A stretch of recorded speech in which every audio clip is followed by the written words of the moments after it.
approaches. I mean, Singer doesn't he do leadership development with Singing, yeah. Singing? Yeah, I mean, S-E-N-G-E. yes, doesn't he do, Exactly, so he's bringing that to organizations and businesses and schools now too. And similarly, Otto Scharmer. Exactly. Yeah. So, but each of us have found our way into that, you know, in our own special routes. But now it's, you know, now we don't feel so isolated. We realize that this is the next movement. Yes. And this is the emergent change that we want and that we are part of. And so even when things look bleak, we have that sense that we're creating the future.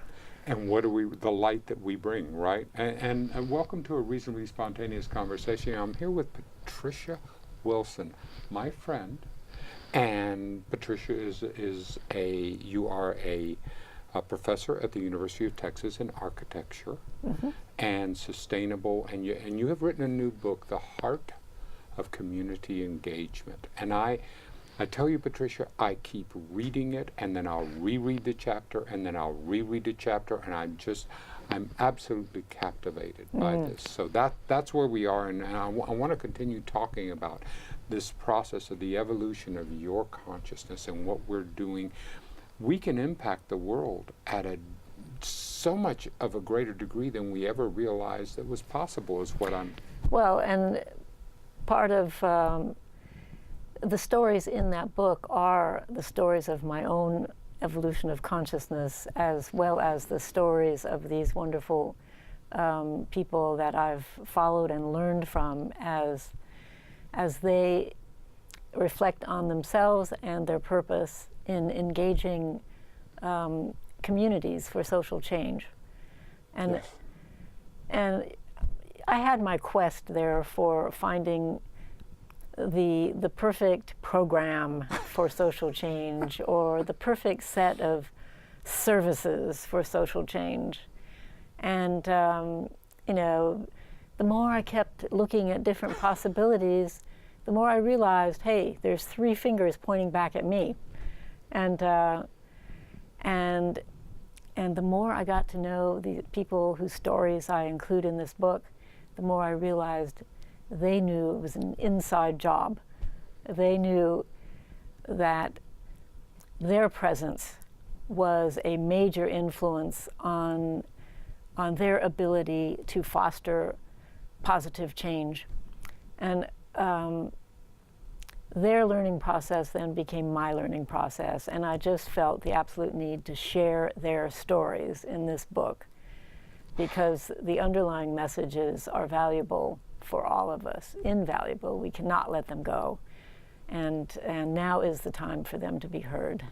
I see that because now in the age of the internet, we can take a story and we can amplify it so that it can be heard around the world. These lessons, these core lessons of how do we become engaged? Because I mean, I look at the currently at our situation where we're attempting to build a wall between us and Central and South America. Yeah. There is something so I don't know, 19th century and before about this concept, as if this was what was going to solve what was the underlying processes. Like I could take some kind of if I had some kind of a gaping wound, and all I did was just put a Band-Aid on it, or put a bandage.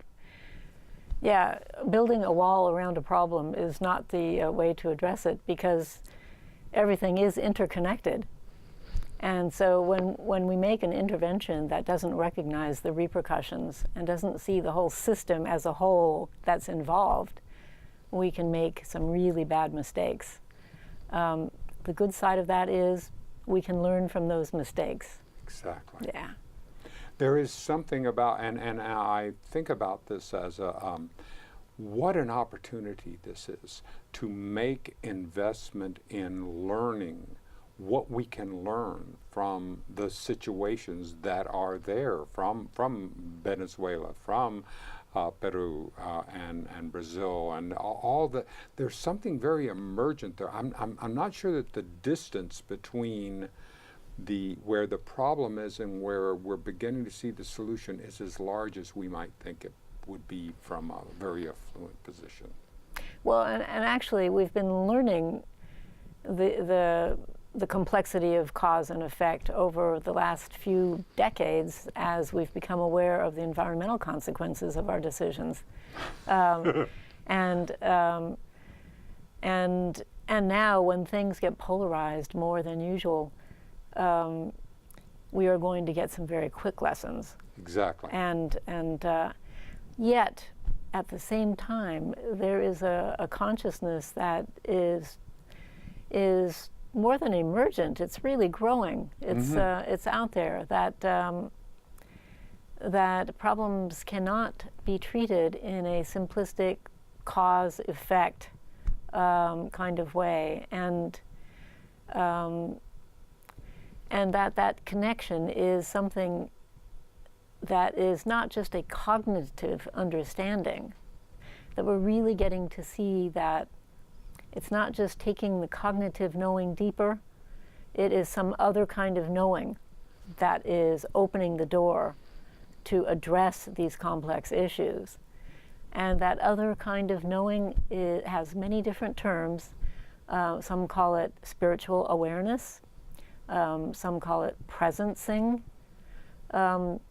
It is a kind of holistic awareness of our connectedness that changes the way we look at problems and solutions.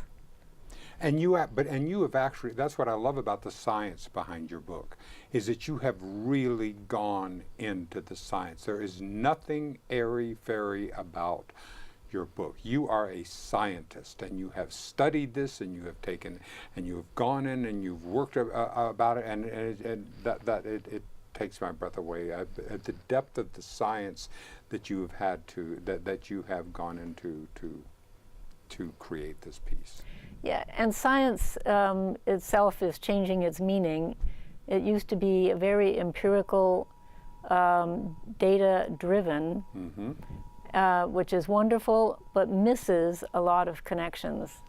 And so to use story as a format for conveying information allows me, the writer, to connect the visible and the invisible, the qualitative and the quantitative, and this holistic vision is how we learn. I think about the what it is that we are as human beings connected to story. What is it about the evolution? You know, however we moved into whatever sentience might have been, you know, however that got into to where we began getting our this movement and this evolution of growing our intellectual consciousness. I am sure that this is not the end. I mean, to say that this was the ragged end of however we were growing into our next, which to me would be yeah. We're at the beginning, Dennis. We're at the beginning of a whole new phase, and it is a very exciting time to be here doing that now, to be a part of that growing awareness that is really addressing our consciousness, both individual and collective. And that's what I learned from the protagonists in these stories, that they weren't just after the perfect program. They wanted to see the root causes of issues, and it caused them each time to reflect on their own preconceptions, and that is the big shift in this postmodern form of understanding, that it's not dividing the things into small parts, it's seeing wholes, and that means looking at ourself too. Yeah. That's the thing that I find that as I'm reading the book, I talk about, you talk about how each time one of the practitioners or one of the people that is in there has to look at themselves and look at their unconscious biases and look at what they brought into and the things that they had no idea that they knew but in order to be able to affect a change. And then suddenly you go, I mean, there's a number of times in the book where you come up and you go, wow, that, what I brought into that was completely, I had no idea now I'm having to have this shift in consciousness. We actually get to see the shifts in your consciousness as you continue to grow during that process. Well, of course, it's the first story, for example, in El Salvador after the Civil War. I was starting out in a very conflicted surroundings and trying to find what was mine to do in this. I had an opportunity to say something, and I wanted to figure out what is mine to do. That is a theme that goes through all the stories. How do we find that greater purpose? I say that to myself over and over again. When I'm in when I'm at work as a communication coach, and I think, what is mine to do? And it completely changes. It completely changes their experience and my experience and everything when I will focus on that, as opposed to trying to think of that I have some type of a manipulative, I can control all the outcomes. Right. That's not. Yeah, right. Because when you make that step, you've changed the perspective from me, myself, and I, and how will I be perceived? What am I known for? What do I need to tell them? What do I need to fix for them? To listening to what is emerging and possible, and in the case of El Salvador, in the sadness from the and grief from the years of internal war, it was the building bridges of understanding between left and right, between urban and rural. I mean, fundamentally, people wanted peace, not being right. They wanted peace. And so how do you build those bridges? Yeah. We can do that here in the United States. I believe that it is possible. That's the thing that I feel so hopeful about in reading your book, is that I can say, wait a minute, there are lessons here that we can take in every culture. I mean, it's just wonderful.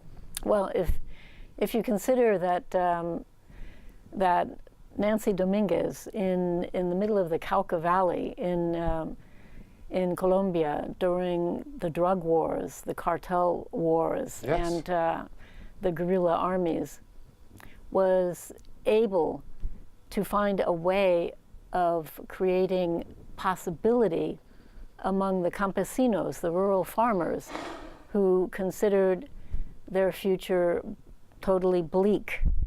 How to create a space for people to discover their own sense of possibility. You know, another theme that I keep hearing and that I keep reading in your book is the need to be heard. That there is something so healing and empowering when people actually feel listened to. Yeah.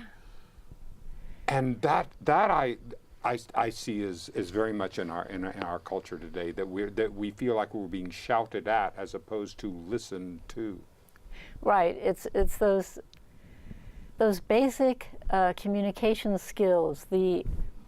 And it's not a technique. It's a will. It's a willingness. Thank you. A desire to know the other, and that takes a huge shift. And a sense of knowing that I am not separate from the other, that we are in this together and we Yes. affect each other.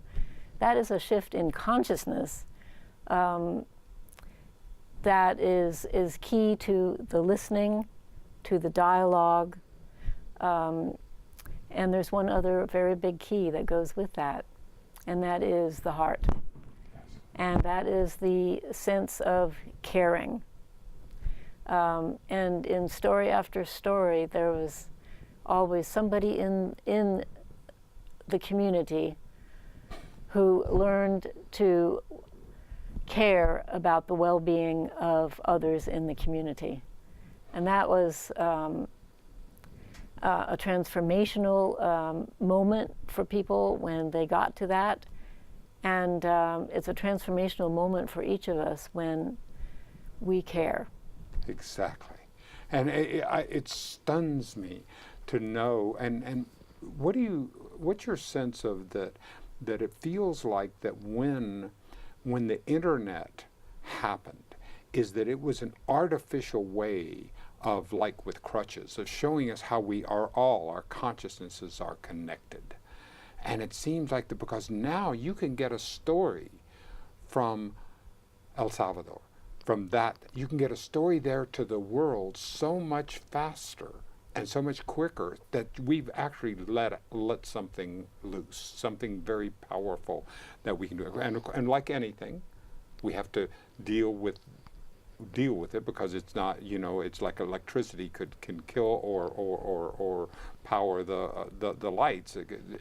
Right. Everything has its shadow side, and the internet was and still is such a potent possibility for connection and caring. Yes.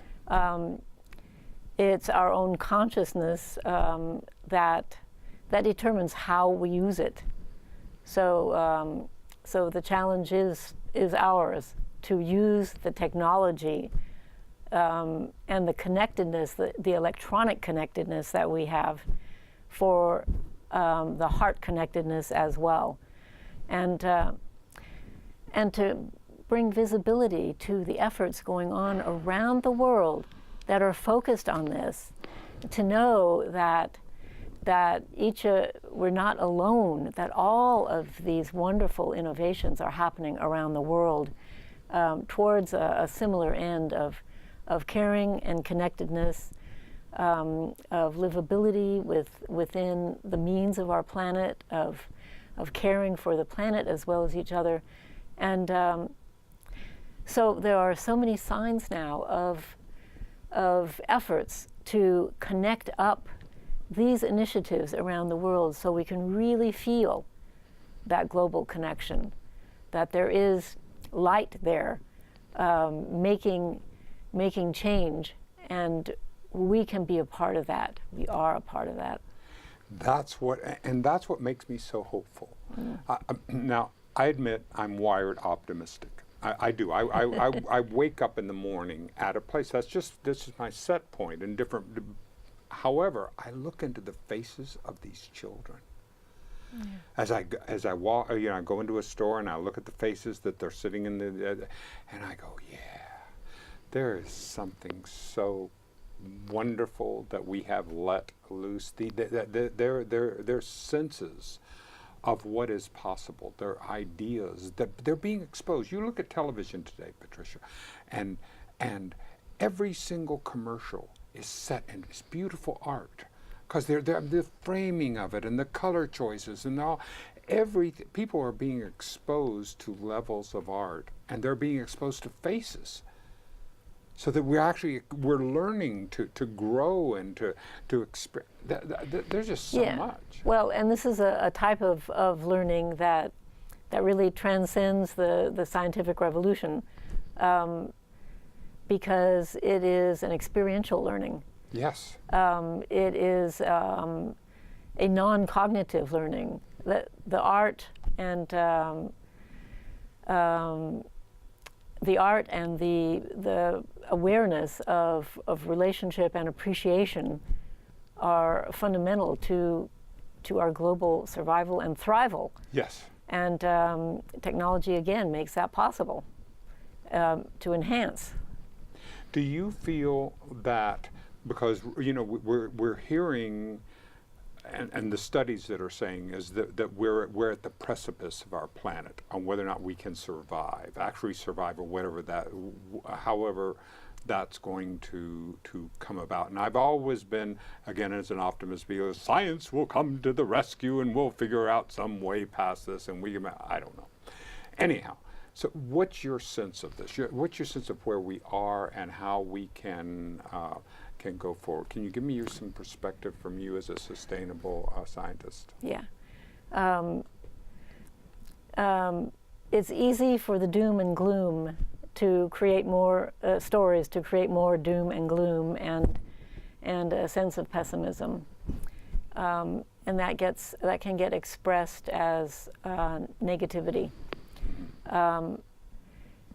Now, what I see ourselves being called to in this moment is to look for, is to practice the positive, and to be able to listen to any point of view, to find what's underneath that point of view. That is where the connection comes from. And as each of us defines for ourselves what is ours to do, there are many ways of answering that question. And so for me personally, what I feel is mine to do is to shed light on that growing awareness or consciousness of our interconnectedness, and what it means for deciding what we do for that interconnected whole. What is going to be my offering? Yes. Yeah.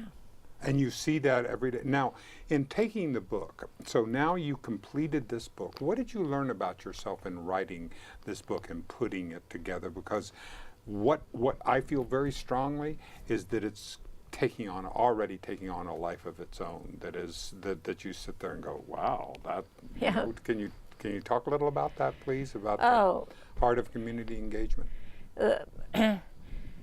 In writing that book, I learned how much I still haven't learned, because to live up to all the lessons in that book is still a lifelong endeavor. I am still on that journey. And yet also at the same time, a book is kind of an entity with its own life. And that book is attracting attention, opening doors, connecting me with change makers in the field of social change, innovation processes, who are working in many different arenas, whether it's the business organizations or nonprofits or communities, and also with the scientific side of consciousness studies. Those doors are opening. There are so many exciting things unfolding. Just one I'll toss out here is a concerted effort to explore generative fields. Wow. Now, tell me more yes. About generative fields. So in what I learned from the protagonists in the stories in the book is their awareness of their membership in a larger field. Whatever community they're working with, or community of communities, or even within their own organizations, they can sense a field. So like a magnetic field, there's a field around, and what we were talking about earlier, about all of us have come into a room, and we have either felt pushing down or an upliftment, or there's been something in that field sense of that all of us have experienced that. Yes, you can walk into a place and feel a lively field, a sad field, a negative field, a field of self-concern, or a field of love. You can feel those things. How can you take that idea or that awareness of field and use it in a collaborative setting to create generativity to create new ideas coming out of there. And so that is the idea of how to spark or lift a field to become generative. And, Yes. and that is, we see this popping up in different ways already. The idea of user-oriented design, a very popular phrase now, is a step towards this idea of generative fields. And that's an infant step towards that. So we can go much further, and researchers are now looking at how do we foster a generative field. So that is so exciting. That phrase was not even on the agenda 20 years ago, and now it's being honed in on to and explored with in many different disciplines. Exactly. Across, but we had to have permission to even to explore it. Yeah. I was studying some about artificial intelligence and the field of emotional artificial intelligence, and it was women who had discovered that this would be important, that you would be able to put this in there, but they were afraid to bring the subject up because they were afraid that they would just be pushed to the side to bring. But now now finally the research is being done into it, and so I see this in the same way, is that we're being able to be and willing to talk about it now, and now researchers are going into it, and so we're getting a chance to explore it. Well, and you're getting at a very interesting issue here, and that is the feminine and masculine faces of this consciousness. Exactly. And so, because this consciousness is very relational, and because it's not just cognitive, but something deeper than that, it aligns very deeply with the feminine approach to knowing and doing, and Yes. And we're seeing that is transcending gender per se. It's part of a complete development of the human being. One of the things because I've always identified myself, I've always identified with my feminine side more than I've identified with my masculine side, even though my physicality, my gender is male. I've always felt my personality, I've always cleaved closer to and had heart. As a matter of fact, I'm learning to be more comfortable around men and be closer to men than I have been to women over the course. So it's an extraordinary healing that is happening within me, and I see it, and I want to bring that up and have that as a part, because I see that as a part of our healing as a planet, and I mean as a species. Well, and that word healing is so appropriate here because it's related to the concept of wholeness.